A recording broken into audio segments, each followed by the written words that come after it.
Welcome to another episode of VGN Weekly. Members of the Virtual Grip crew will recap the previous week's races and bring us one-on-one interviews with racers, league owners, and commentators, as well as others from within the sim racing community. Please like and subscribe to the channel and ring that notification bell so you don't miss any of our broadcasts. If you are a league owner or potential sponsor and have a broadcasting need, please visit virtualgrip.net for info on how to get in touch with us. Thanks for tuning in today. Now let's go find some grip. As the Virtual Grip Network gears up for another action-packed week of racing, let's take a quick look back at last week's race winners. On Tuesday, Ryan Bianchi found victory lane for the second round in a row with Yesteryear Racing's Tour Modified Series at Richmond. On Thursday, AJ Hemmel took the checkered flag in Red Light Racing's SK Modified Series from Oswego Speedway. On Saturday, Bruce Pearson went wire-to-wire in the Bootleg Racing League's Outlaw SK Modified Series at Oxford Plains Speedway. Later that night, James Lowe claimed his third win in a row in the Bootleg Racing League's Late Model Series, also from Oxford. On Sunday, Dwayne MacArthur seized the moment, taking the win at Bristol Motor Speedway in the OBRL's Cup Series. And on Monday, James Lehman stole the win in the final corner at Richmond Raceway with Maximum Velocity's ARCA Series. Now we'll take a quick break before turning things over to John Hine, who's standing by with this week's special guest, Darryl Wineinger.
And welcome back to VGN Weekly. I am your host, John Hine, and I am joined this week by Darryl Wineinger.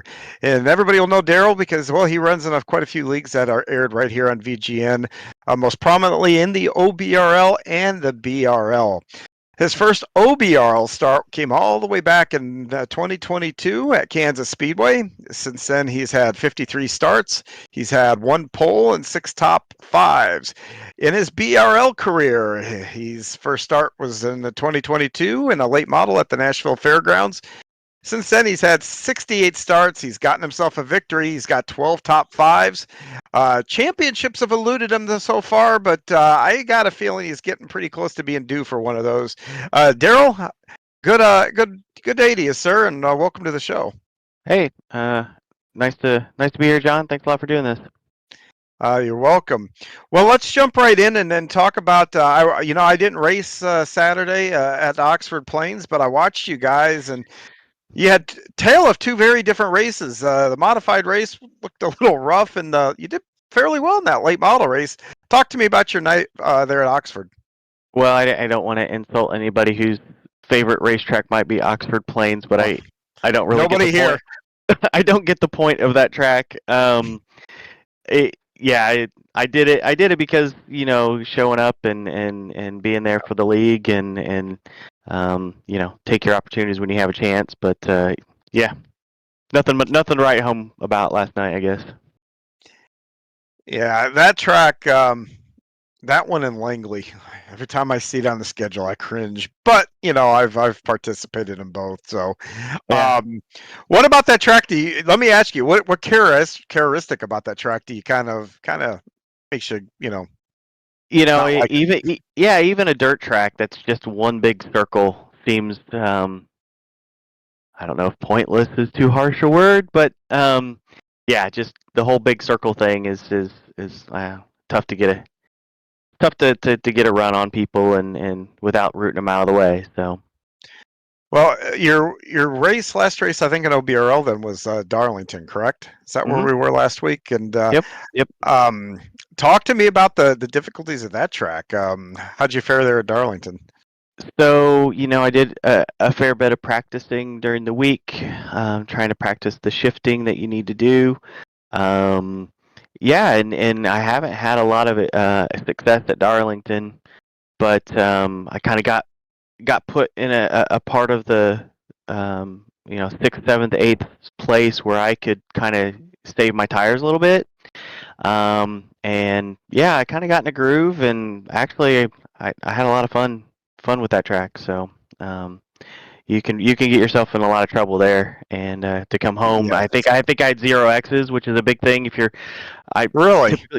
I typically don't run for Wow. championships, but if you go 0X, you get a bonus point. And with Josh Robinson and Dwayne and all the Tom usually up the top, they're staying clean the whole time. And if you want to stay anywhere in the top 10, you got to try to get those bonus points. Yeah, Darlington. I think we ran that caution free too, didn't we? Mm-hmm. Yep. That was such I was in the broadcast booth for that, and I remember our producer Ryan and Zach and I, when that race concluded, I think collectively we were stunned. That's the thing about the OBRL, man. Like when I first came into the league, you're out in the official races, and there's a caution every 4, 5, 6 laps. You never get to feel the tire wear. You never get to feel any of that. And I start racing in the OBRL, and I'm like, I'm kind of wore out. Are we going to get a caution at some point so I can relax a little bit and Yeah, get that some new was tires? actually going to be my follow-up question with you. After that race, how long did it take you to get out of that sim rig? Yeah, it's I'm in VR, so you end up sweating a lot more in VR, and that's the thing about the OBRL is you got to be a little bit in shape, I guess. Yeah, that was this, like I said, just incredible. I know I kind of practiced there a few times during the week, so when I was in the booth, I can translate to what's going on the track. And you talk about cautions every 5 or 6 laps. If I was in that race, I'd have been that caution every 5 or 6 laps. So it was. That was I can't begin to tell you how impressive that was. And we got another challenge coming up ahead here at Bristol, which we'll get into here in a little bit. But like you said, the OBRL and the BRL for that matter, you never know when you're going to get those caution-free races, because every time you line up, no matter the track, either one of those leagues, it's a real possibility. With that being said, how do you approach these things? Because I understand the BRL, you got 100 laps, you've got to make sure your equipment finishes. So that's probably one approach. But OBRL, you probably went into that thinking, okay, we're probably going to get a caution, so maybe I can run it a little harder. Then you get into a period where you're like, uh-oh, no cautions coming. Now I've got to go into conserve mode, or you start conserve mode right away. For me, it depends on where I kind of get stuck there at the beginning. I'm trying to save my not getting into any incidences real early. If I get slotted in there in the top 10 somewhere, and you got some really good drivers ahead of you, are you going to waste your tires trying to get ahead of them, or are you going to start conserving fuel? Just make sure your numbers are hitting what they need to be to put yourself in a good position. I raced in the yesteryear Tour Modified race on Tuesday, and I pitted with Tom Ogle. I'm like, I know where Tom's headed. He's headed to the front. And I just miscalculated a little bit that he's a lot better than I am. So I struggled getting back up through traffic. And he there towards the end hadn't really made himself back up, to the front. So I typically try to do what the leaders do, within a lap or two, and usually you don't get too far behind if you do that. Yeah, like I said, you got two different kinds of races. You got the 100 laps, no pit stops, that kind of thing. You talked about practicing for that OBRL race there at Darlington. Is that generally what you do during the week? Do you practice for those races, and do you practice for the BRL races? I mean, how does your week? How do you prepare for those nights? Yeah, so in the OBRL, I will typically try to run at least some laps with the AI turned on in iRacing, just to kind of make sure that for my safety and everybody's safety around me, that I don't, the first time I'm taking a real hot lap at full song, it's not my first time doing it, right? I know for Martinsville, I ran an official race at Martinsville, which reminded me of why I don't do that.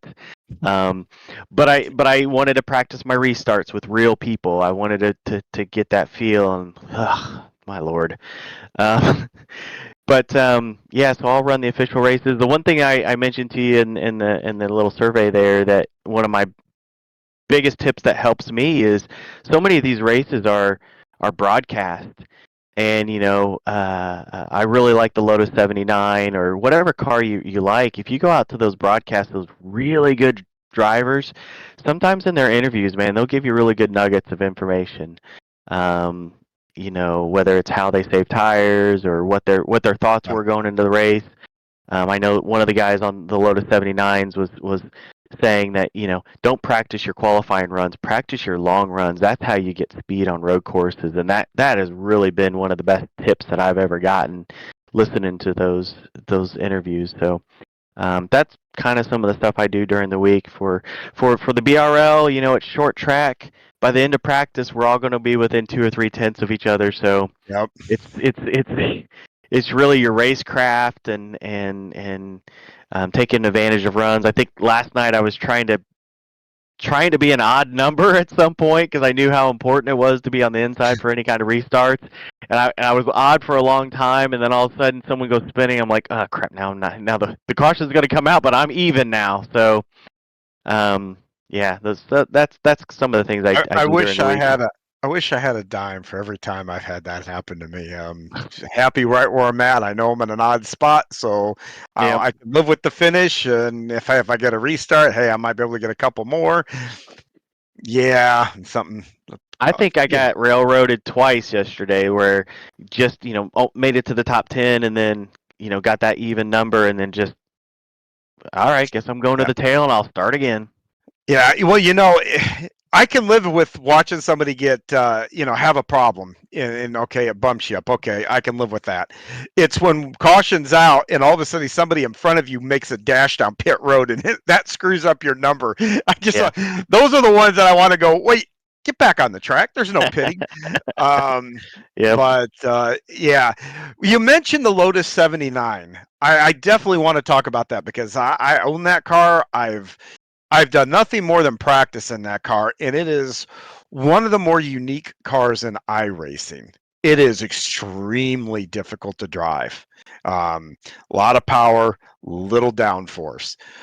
What draws you to that car? Because it's a beast. Well, one of the first things is, like, from the gas pedal and clutch perspective, it's going to help you with your cup racing or your stock car racing, right? So it's very similar. It's not like the GT3s, the newer ones, where it's just paddle shift. no clutch. So that's the first thing that I really like about it. I've been in some leagues where we've run that kind of as a retro IndyCar. So Mhm. running at Indianapolis, I think there was a fake 500 a couple years ago. I didn't make the show.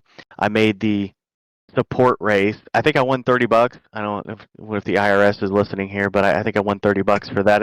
I asked my wife, I was like, "Hey, do you think we need to start like a separate iRacing account for the winnings?" And she's like, "No, I think we're good." Um, but and then on the road courses, again, the shifting is really going to translate to the Cup cars, and I don't know, I just really love that car. It's really fun to drive, and I think 10:30 on Sundays and 12:30, they have the strength of field races that they broadcast and stuff. I think actually this season iRacing actually picked up those broadcasts. So yeah, Very cool. it's just fun car to drive. Yeah, I think the last time I drove that, I went completely old school and went to Monza and ran the oval with those high banks in that car, and like I said, just practice session by myself, and Yep. yeah, just utterly insane. I mean, those guys that drove that car back in that era, man, they were lugging around some hardware, if you know what I mean, to drive those. Man, Yep. um, just an incredible car, and you don't hear too many people in iRacing actually cite that as one of their favorite cars. Actually, that's what Yeah, kind of jumped I out. don't know. Yeah, I don't know what I like about it. They've got a Discord channel where they'll post setups for you because they're not. It's a lot of guys from Finland, I guess, is really good. It's the same way as like the Lotus 49 on Saturday, and then the Lotus 79 on Sunday. A lot of guys from Finland are really good at it, and they'll post the setups because they're not worried about me beating them. So they just want more participation. So. Well, that's awesome. Is there a particular track you like to run that on the most? Just out of curiosity. Like I said, I'm from Indianapolis, the east Yep. side of Indianapolis. So a couple of those leagues I kind of went after just because I knew they were running at Indianapolis, and that fake 500 a couple years ago was pretty cool to work on my setup and try to find speed out of it. And so yeah, probably I'm a stock car guy, so I'm not going to suddenly wake up and be really fast on any of the road courses, but I try.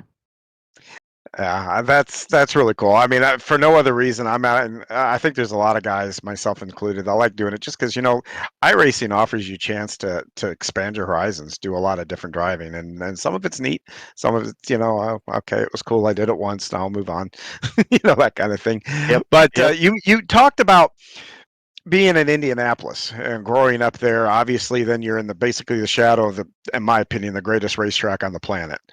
Um, I saw some of your answers in the Q&A that I sent, or that Ryan sent you in. You talked about a lot of stuff with your dad and things around there. Tell me a little bit about your real world exposure, be it from a fan or through your dad. Talk to me a little bit about that background. Yeah, so if you grow up close to Indianapolis, you listen to the race on the radio. You don't. It's all black. It's always blacked out. I've maybe watched it live one time on TV. So for me, it's listening to it on the radio at a family function, and then maybe watching the replay at 6 o'clock because the local station will play it at 6 o'clock afterwards. So that was us growing up, and my dad. There's a lot of short tracks in Indiana. Yes, there are. All pavement stuff for at least for my family. Anderson Speedway is the high banks quarter Yep. mile that they run the little 500 on the sprint Yep. cars. The Redbud 400 with the different versions of ASAs, Dick Trickle, Mark Martin, that kind of stuff back in the day. Um, Indianapolis Raceway Park has I did one of those truck experiences at IRP one time where you get like 10 laps in a NASCAR truck. But so my dad raced street stockers at Anderson and Mount Lawn and the Indianapolis Speedrome, and Oh, the Speedrome. I forgot about that place. that's the World Figure Eight Championships, Yep. right? That's right. So I think I forget. I think it was the OBRL. It was the OBRL that ran a figure eight race this winter, and I won that. And it's just growing up as a kid, sitting there in the stands, just watching those races over and over and over. And plus, when I think there used to be a league that used to run it at Iowa, which was, or one of the tracks was the only one that had figure eight on iRacing. I'm probably one of the only people that takes it seriously. Like maybe most people think it's like Crash Up Derby and stuff, but this is my thing. This is what I grew up, watching. But yeah, so that's kind of how we grew up. My dad sometimes would work on Sundays, so he would take the VCR and he'd put the VHS in. To the Nashville network was where NASCAR was on, right? So Yep. the kids weren't around. We weren't allowed to get around the VCR. Like, don't touch the VCR and don't tell them who won the race either, right? So that's kind of us growing up as kids.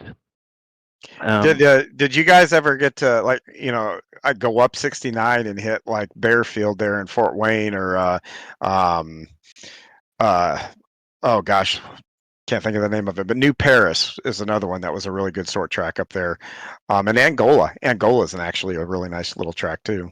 So recently, I think I put in there that I was missing out on dirt racing. I was going to go there in a second, but yeah. Yeah.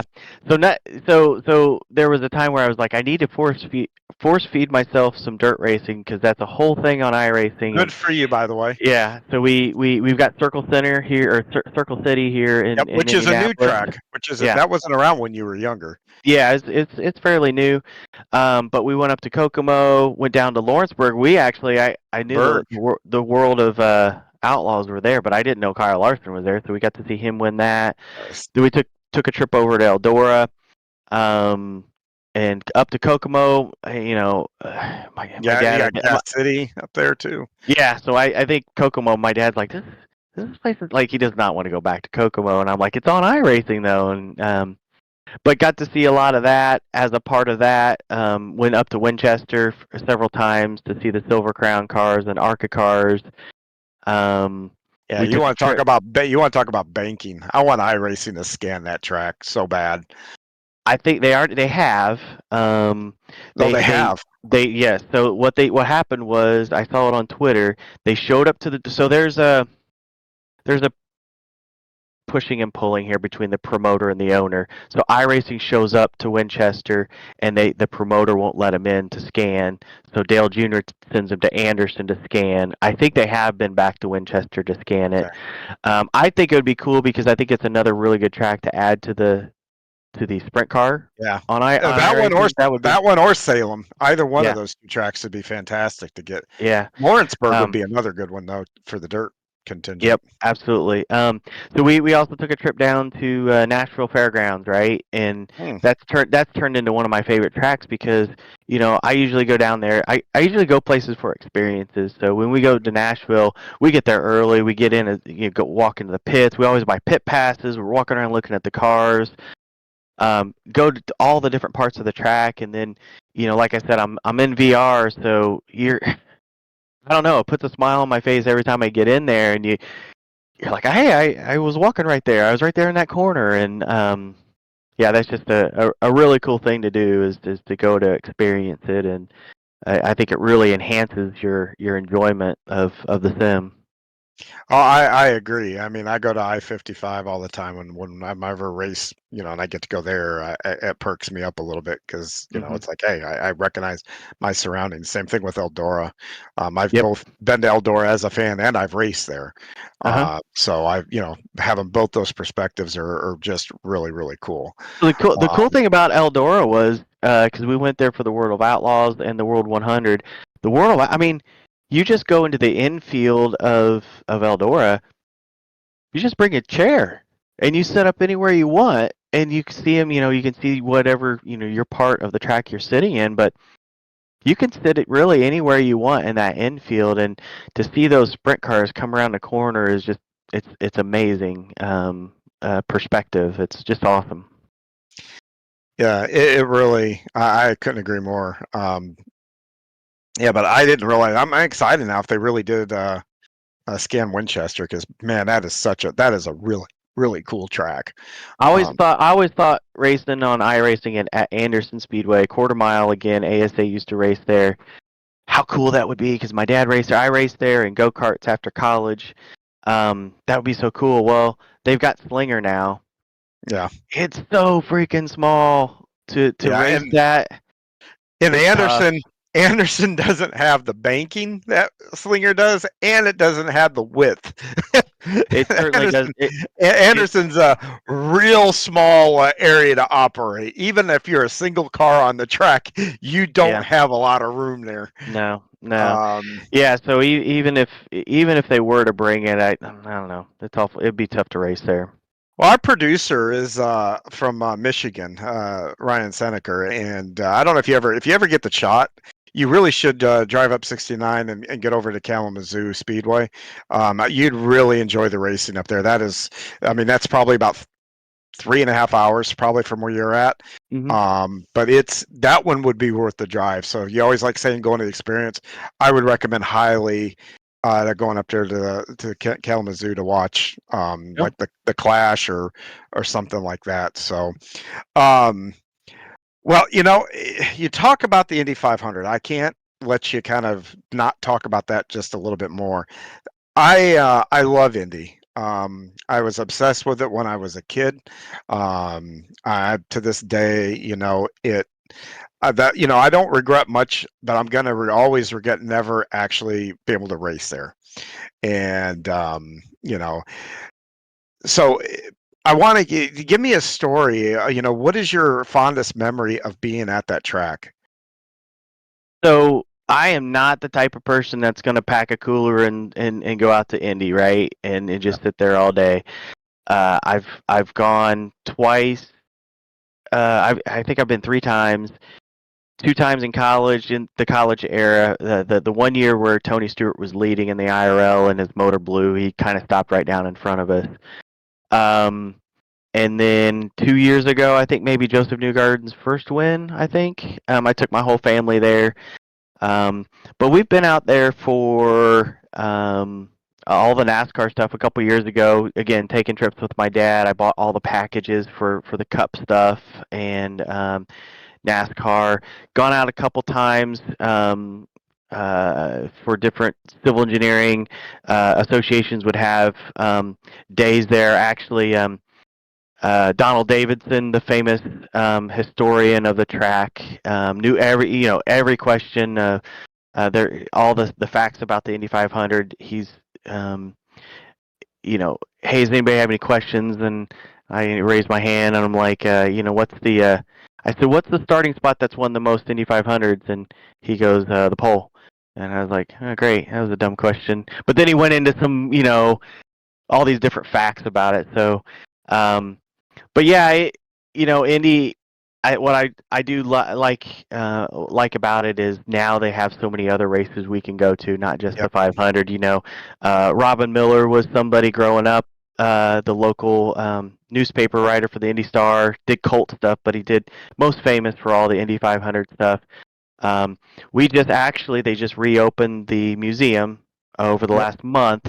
My dad and I went last Saturday. We got tickets Oh, for did you? that. How was it? It's unbelievable. It really is cool, and the reason I did it really is because I heard so many people on podcasts talking about it, how cool it is.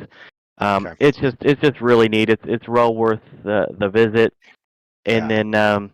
then afterwards we went to the Working Man cafeteria or restaurant, which is where Robin Miller would go with all of the IndyCar drivers, and so that was cool. I've heard about the Working Man a lot over the years, listening to Robin Miller on podcasts and stuff, and just a little hole in the wall over there. So just part of growing up in Indy, I guess. I miss Robin. Yeah. A little choked up hearing you talk about him, but yeah, that track. I mean, you talk about the other stuff that's come in there. You can walk in there. Probably even when you went to the museum, you go. That's one of the few places when you walk through those gates, you feel history hit you right in the face. You It, don't you need to know, race there to have that.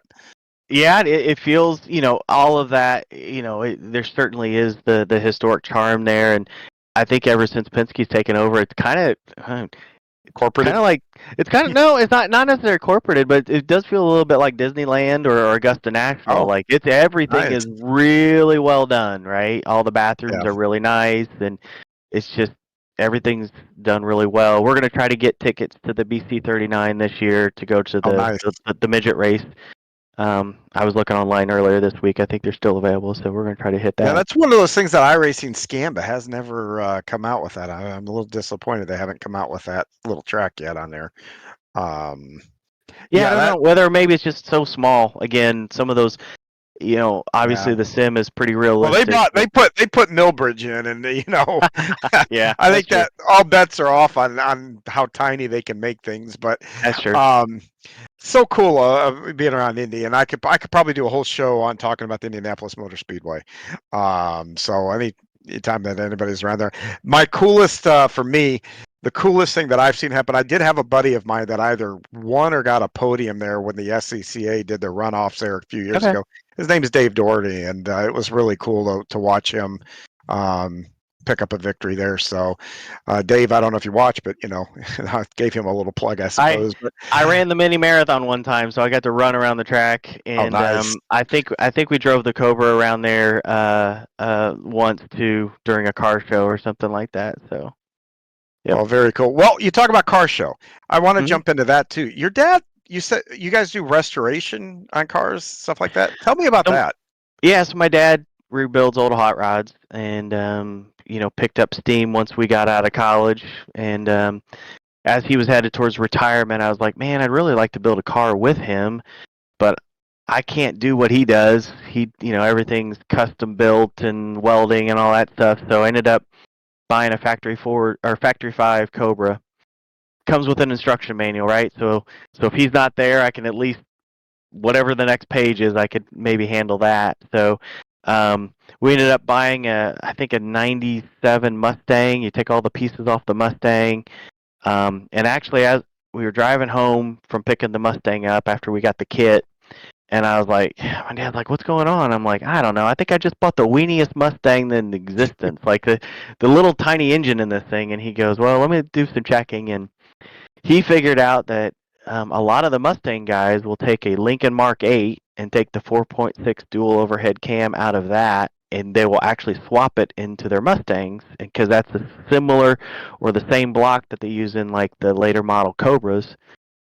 So we ended up going to a junkyard and pulling a Lincoln Mark 8 out and dropping the motor out of that. So I spent $300 on the motor.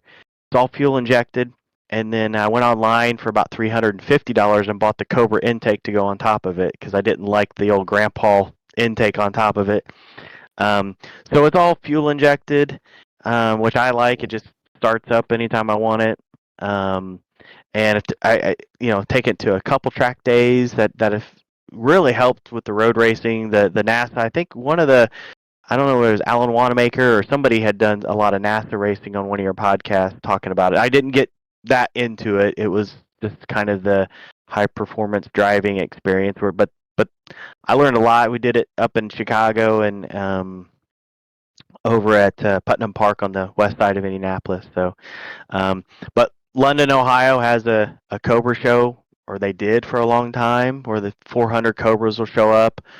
So yeah, I've had it since 2010, so I guess it's coming on 15, 16 years now. So plenty fast enough for me just around town. Yeah, that must be a nice ride to go around in. That's one of the, I think, more spectacular cars ever built. I think my wife completely underestimated the attention that car gets. So she'll go months without riding with me, and all of a sudden we'll stop by at the gas station, and there'll be 3 people standing there taking pictures, and she's like trying to hide her head. And I've had one of those new Corvettes, one of those new $100,000 Corvettes. Guy pulls up right in front of me, stops, gets out, takes a picture, and he's like, "Man, I just love your car." And I'm like, yeah. "Dude, you got a $100,000 Corvette there? Like this." This is nothing. So having one of those cars kind of makes you more of a connoisseur than a car guy. Yeah, like having an old Maserati or something like that. Yeah. Yep. Just don't see too many of those restored driving around town for that matter. Yep. Have you ever had it appraised since you restored it? No, I keep threatening to sell it. I'd really like to get like a Viper. Oh, And my dad's not real thrilled about that. He's like, "Man, those things are dangerous." And I'm like, "Everything you read about a Viper, you can say about my car. It's not many creature comforts. It'll get out from underneath you before you even know. I mean, all the stuff you talk about it. But yeah, it's something about something that you helped build too. It's kind of hard to get rid of. yeah. I would have to think when you have that much sweat equity in getting the Yep. car together. Yeah, that would Yep. be real tough. Um, you know, while we're talking about your dad, you mentioned your wife. So tell me a little bit about your family. What do you guys got going on? So yeah, we grew up in Greenfield, Indiana, which is 30 minutes east of Indianapolis. Married my high school sweetheart, Lisa. Oh, Um, wow. yeah, she was the Congratulations. That's cool. valedictorian of our high school and voted most likely to succeed. I don't know how she screwed that up and ended up with me, but um, she does have an accounting degree. So at least with my hobbies, she's really good at texting me saying stop spending money, and I'm like, all right, I'll hold off for a little bit for that next piece of sim gear. Um, two daughters. I got one in college, both of which play softball. So I think this last 10 years have been a lot of our time has been spent chasing them around the country playing softball. So my oldest is a chemistry major at University of Indianapolis, and my youngest daughter is still playing softball too, and I don't know, she'll probably do something medical related, as my guess. Is that a IUPUI? Is that where she's? So no, IUPUI doesn't exist anymore. Oh, They've really? officially yeah Wow. they've officially split it. It's just IU Indianapolis now, Okay. similar to the way that they did Purdue Fort Wayne. So it used Yep. to be Yep. IUPU Fort Wayne. So Purdue got Fort Wayne, IU got Indianapolis, but she actually Okay. goes to the University of Indianapolis. They have a nationally ranked softball team in Division II, and Nice. my older daughter played for them for the first 2 years, and then she's kind of retired this spring. So she's finding out how much fun college can be when you're just a student. I think Yep. she's enjoying that. So Yeah, my yep. wife actually went to IPFW up there in Fort Okay. Wayne. She graduated from there, so pretty familiar. That's Yeah. why I was shocked when you said they. I didn't know that they had done that. So, very cool. Uh, and by the way, most likely to succeed is usually, hey, that's what they're going to do professionally. Her choices with you, man, I don't think fall quite in that category. Yeah. At least that's what my wife would say about me. So I'm going to bet Yeah. it's probably pretty close to the same.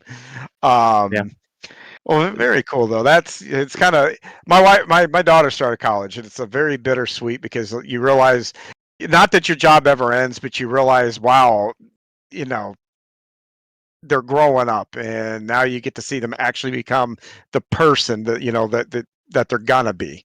You It's know, yeah. I got a wife and two daughters, right? So three yeah, girls in the yeah, house, the and kids. it's Wow, her moving out you're was kind of swimming in the estrogen ocean over there, aren't you? yeah. It's fine, but that emotionally, yeah, when she moves out, one of them moves away. That's pretty hard on the whole family. So Yeah, oh, absolutely. 100%. And by the way, my piece of advice too on especially since your wife is an accountant, next time that she says something about you getting something for the racing deal, tell her that you're thinking about getting a real race car. So, so yeah, yeah, this is a lot cheaper. yeah, heck yeah. So when I got out of college, my dad was racing go karts and Yep. at Anderson and the speed room. So at some point, I started doing that. Anderson Speedway, you're bump drafting, you're doing all of that. I just kind of feel like the Daytona 500, and I had a bad wreck there and decided not to do it anymore. Some kid and his dad bought the cart from us, and he's now in sprint cars. So we went and saw them at Raceway Park. I got to sit in a sprint car, which, by the way, I'm not a big guy. I had no idea that those things are so small. It is Oh, yes, they ridiculous. are. There is no room in that thing. And the pedals aren't pedals Mm-mm, in those mm-mm. cars. They're And like and up and yep, down. Yeah, I drove sprint cars on dirt, and I actually one of my starts in an actual midget was there at IRP. That was Okay. actually the hardest accident that I've ever had. I broke a right front suspension going into turn one there, and I still have nightmares about that wreck, and that happened Yeah. 20, 25, 30 years ago. So But yeah, so I man, got a picture of myself sitting in it, and I sent it to my wife, and I said, "By the way, they spent $900 for 4 tires this weekend, and yep. he got lapped halfway through the feature." She didn't care, but I was pointing out that man, this could be a lot worse. Yeah, you shocks. You throw the shock packages now because those gas canister shocks and all that. Yeah. You have a lot of money tied up in race cars these days. So the sim racing thing is definitely a better bargain. Yep. Um, Yep. I don't know how well that'll fly, but you could always try it. Yep. Um, Yep. or you can threaten to take up flying, doing the flying sim, because I know a lot of guys are really starting to get into that Microsoft flying. You know what? I downloaded the DCS.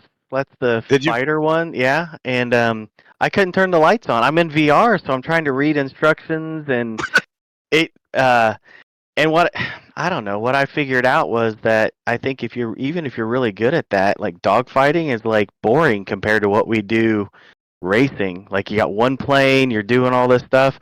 I don't know. You head down into turn one at Charlotte, and you got to keep your foot into it, and you got people all around you. That seems more exciting to me. Well, I mean, you talked about Slinger. I mean, that's basically being a bunch of fighter jets in a Yep. bowl. That's like dogfighting. Yep. Yep.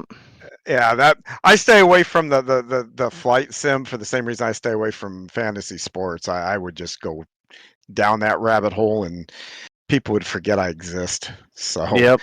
Yep. um, what about for work? What do you do for work? So I'm a civil engineer, Hmm. and first 20, 25 years of my career, I designed and worked on bridges, and Oh, wow. so now I'm kind of in. I got a group of people that work on planning for all kinds of transportation stuff here in central Indiana and east. So essentially Indianapolis and then east Ohio. Um, we plan all the projects. I usually tell people that I could tell you how involved I am in all the construction, but you'd probably stop talking to me at that point because you're not going to be very happy with me. Don't tell me you're the guy that's come up with all the roundabouts now that have popped up everywhere. So let me take this opportunity to let you Oh, know that roundabouts reduce serious accidents by 80%, 80. yeah, I can And do that. so here's the spiel that I've had to retire, but I've used it over the last year. My dad loves Culvers, and Mhm. we did a lot of median what you would call access control, big median down the middle, right here in town in Greenfield, right? And Mhm. he's like, "Dang it, how am I supposed to get to Culvers now?" And I'm like, "Dad, think about this. It's going to take you 10 seconds to figure out how to get to Culvers, and it's possible that you might have to turn right where you really want to turn left. But over a 3-year period, 4 families aren't going to have the worst day of their life. Is that Yep. is that worth the trade off?" And he's like, "Yeah, I guess so. But what about those stupid bike lanes you put over there on that state road?" And I'm like, "Dad, we did not put those bike lanes out there for people that to ride bikes. We put the bike lanes out there to squeeze down the lanes to slow people down. We hear people say all the time like, I don't know why you guys would reduce the speed limit out there. They don't even read the signs anyway." It's like, you're exactly right. You have to change the context of a road to actually slow people down. So when you Yeah. take a two lane in each direction, you turn it into one lane in each direction with the turn lane down the middle and put bike lanes, you actually do slow people down. And again, we've got the real data that says that that's going to save lives. And Yeah. I did not pick traffic engineering as my career. I picked bridges, but now I'm in a certain place where it's underneath me. And I think what it really comes down to is a couple things. One, change. People don't like change, and I get that. I don't like change either. But you got to also think, how am I changing your life? And the reality is, if you stop at a stoplight, the shortest stoplight that you might stop at, John, would be 45 seconds. The Yeah. longest one that you stop at might be a minute 45 seconds. So as it relates to stoplights, a minute's an eternity. It is a long time, but in the reality of it, that's really all we're changing your life is a minute or two.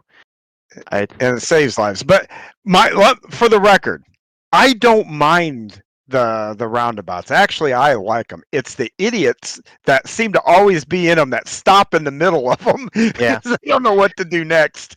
Yeah, Those are the ones. That's where my complaint comes from. it honestly, to your point, it doesn't necessarily reduce all crashes, right? No, But but the severity.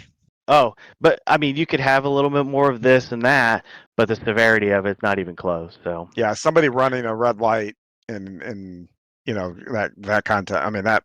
Yeah, no, So, I get the safety and I'm all for that. Honestly, it just cracks me up because they're not difficult.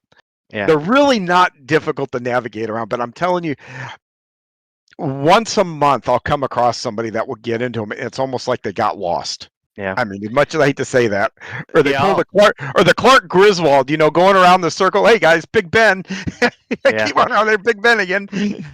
yeah, I've seen it it's tough. But as a because you 50 got year one of old, those. You got one of those in downtown Indianapolis. That's oh, what's the square down there? That the big one yes, down there. the circle. Yeah. Yeah, and I think I haven't been there for a while. I think they may have gotten rid of that. I think they may have Oh, really? reconfigured that. Yeah, but Okay. Carmel, Indiana is the roundabout king of the United States. Which, Yes, by the way, I is could see that. nothing. Which is nothing compared to Europe. But our challenge now is in these rural communities that absolutely they don't like change at all. Oh no. But you want to make an investment of several $1,000,000 in their community because not because we just want to or we just spend money on Yeah. stuff. No, we see the data. We're looking for the hot spots. We're looking for where there's problems and kids driving cars, right, is the highest, 16 to 21 is our highest percentage of deaths. So Yeah. that's what you're trying to fix, right? So Yeah. Those rural communities. I saw data from somewhere about how many of our train tracks that go through those rural communities that don't even have the gates. They just have the lights that come through, and it was kind of jarring to see the incident rate at those compared to where you have big populations that these trains go through. yeah. So very important work that you do. I could do a show on this just for the record. But Yeah. nobody may not watch, Yeah. but this stuff kind of interests me a great deal.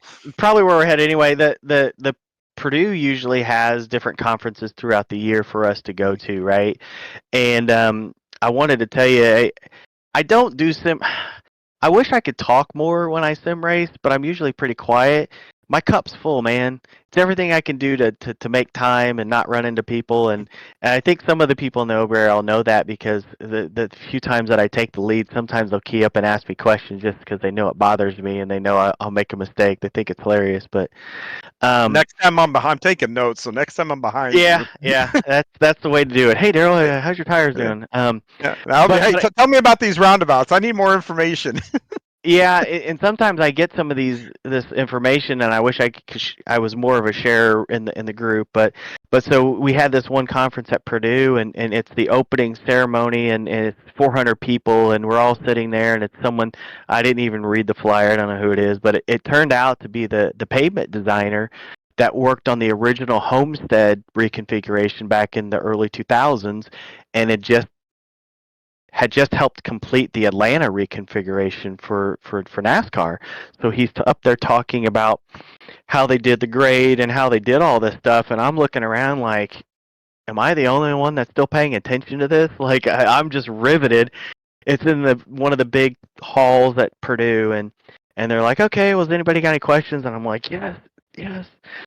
And so I said, I just listened to Marcus Smith on the Dale Jr. download, and he talked about as a part of the Atlanta reconfiguration, they're going to try to make the asphalt wear faster. Is that something that you were involved in? And he had this real surprised look on his face, like, well, first of all, Marcus is the boss, so we do whatever Marcus wants us to do.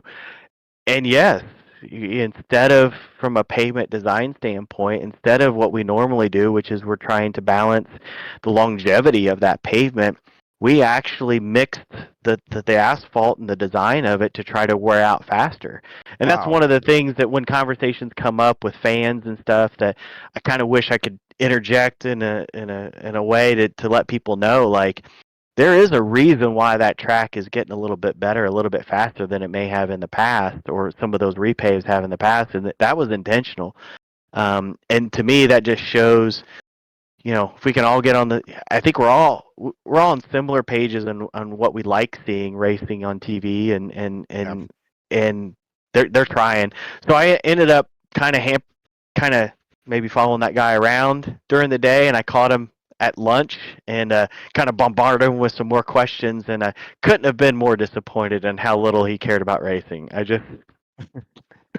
was kind of hoping for more, but I really got to quit asking guys what they do on these podcasts because I'm now convinced I'm probably the dumbest guy on the track in BRL.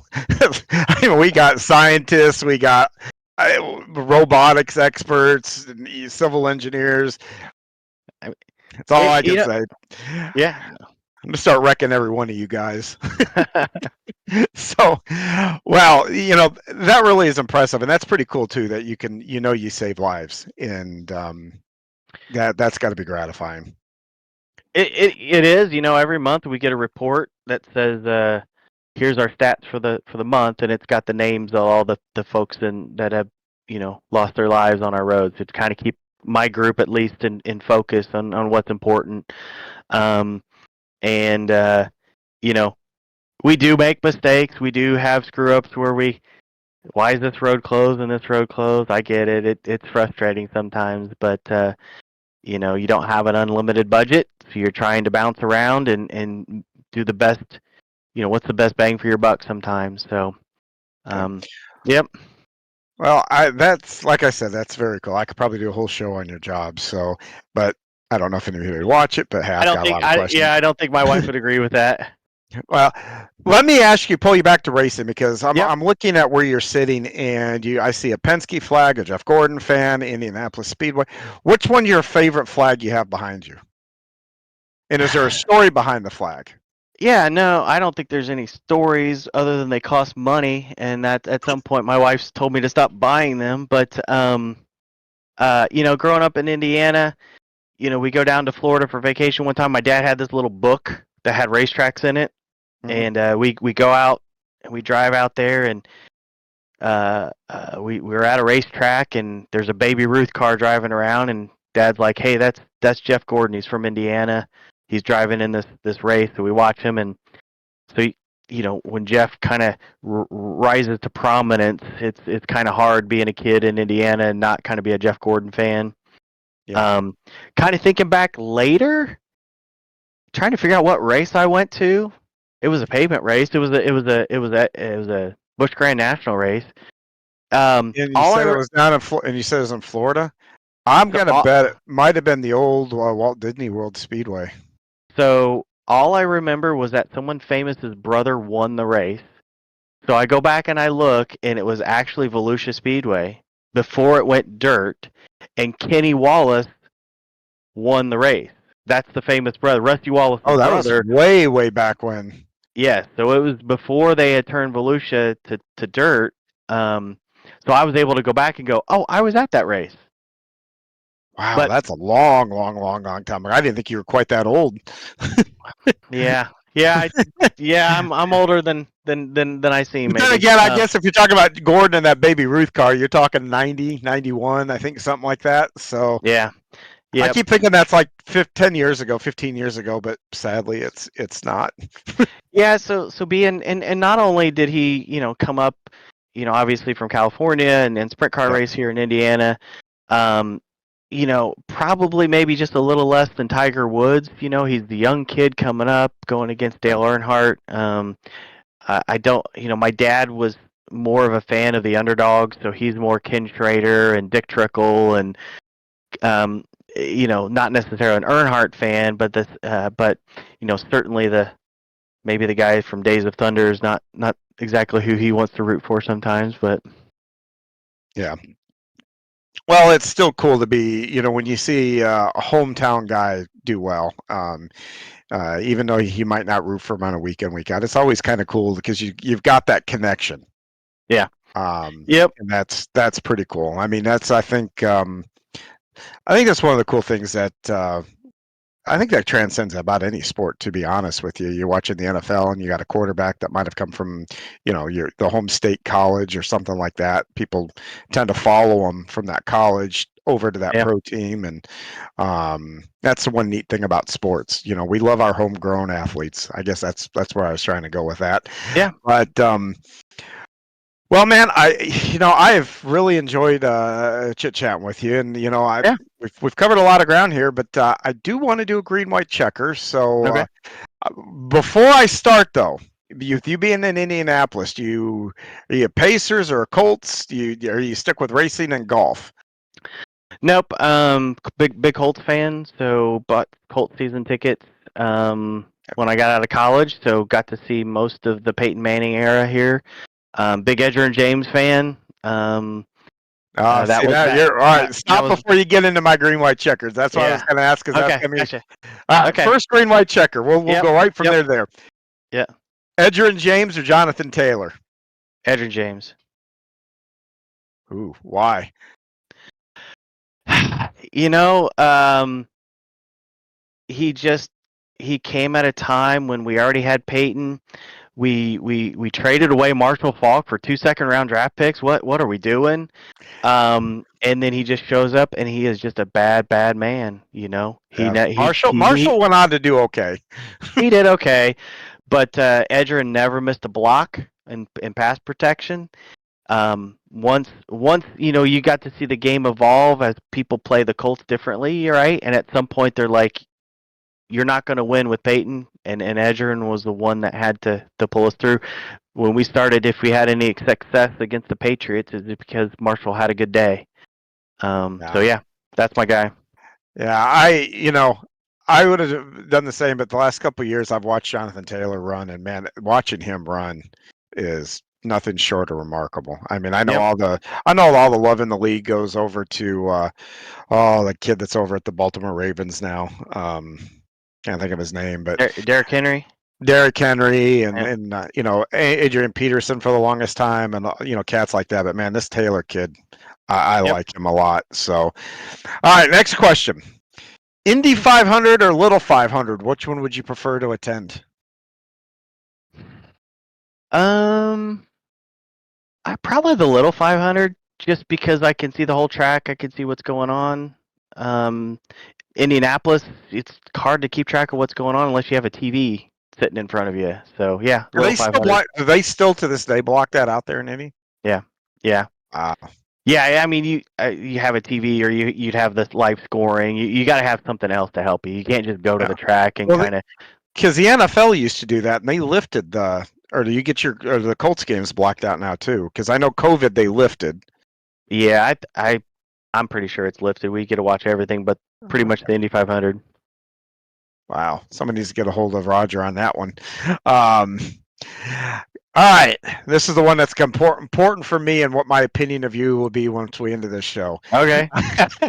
Gas City or IRP? So Gas City. I don't think I've ever been to Gas City. Or Kokomo. Oh, Kokomo. Yeah, IRP is one of my favorite tracks. So Raceway Park. And I will hold it against you.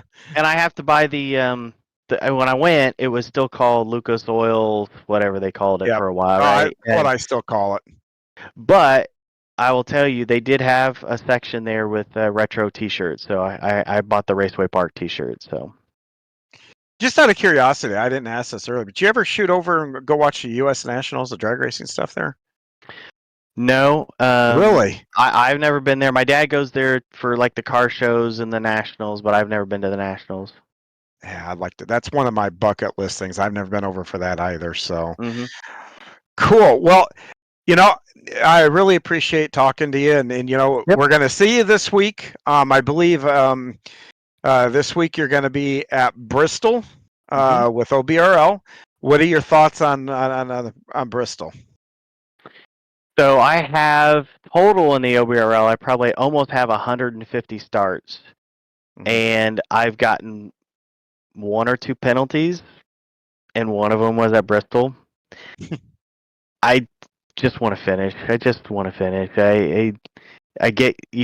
so easy to get caught up in a wreck there. So don't care what the finish is. I just want to finish. So. Well, fair enough. And I know BRL is going to be off for Thanksgiving. Or not Thanksgiving, sorry. Easter. I'm jumping way ahead in the calendar. It's about how fast this year has seemed to fly by so far. But near and dear to my heart, I don't know if you saw his post, but BRL is going to do a little dirt race on Friday. You going to make that? What was Friday? I saw he said something about. I think he said Slinger coming up too at some point. Yeah, Slinger I think might be on Saturday, but Friday night 7:30 they're going to do the dirt Pro Late model at Lernerville. Okay, Lernerville. I have that one. All comes down to softball schedule. So we're in the middle of high school softball, so I'll have to and rain makeups, by the way. So. Well. That hopefully softball probably be a little more fun. That's with your kids and all that. So gotta give you that one. Well, I appreciate you taking your time here and hanging out with us for a little bit. And I've enjoyed getting to know you. And I'm gonna have to bring you back so we can talk some construction. We'll talk about RCI's J turns. Get your thoughts on those. I'll have to do some laps in the Lotus so I can bring some questions on that one too. So, all right, my friend. Well, have a good week, and I will see you next time. And for everybody else, thank you for watching us here at VGN Weekly. We're off next week, or no, we'll be here next weekend. It'll be Easter. BRL will be off. That's what I'm thinking. So I hope to see you next week. Until then, have a great week.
Coming up this week on the Virtual Grip Network, the Red Light Racing Skidder Creek SK Modified Series heads out to Stafford Motor Speedway on Thursday, April 17th at 7:55 p.m. Maximum Velocity's ARCA Series will bring the action to Las Vegas Motor Speedway on Monday, April 21st at 9:30 p.m. And catch the next episode of VGN Weekly on Tuesday, April 22nd at 9 a.m., all times Eastern. You can check out our full schedule and more over at virtualgrip.net. Thanks for tuning in to this episode of VGN Weekly. Join us next time for race recaps, interviews, and much, much more. Please like and subscribe to the channel and ring that notification bell so you don't miss any of our broadcasts. If you are a league owner or potential sponsor and have a broadcasting need, please visit virtualgrip.net for info on how to get in touch with us. This has been a production of the Virtual Grip Network and the Skidder Creek Motorsports Group.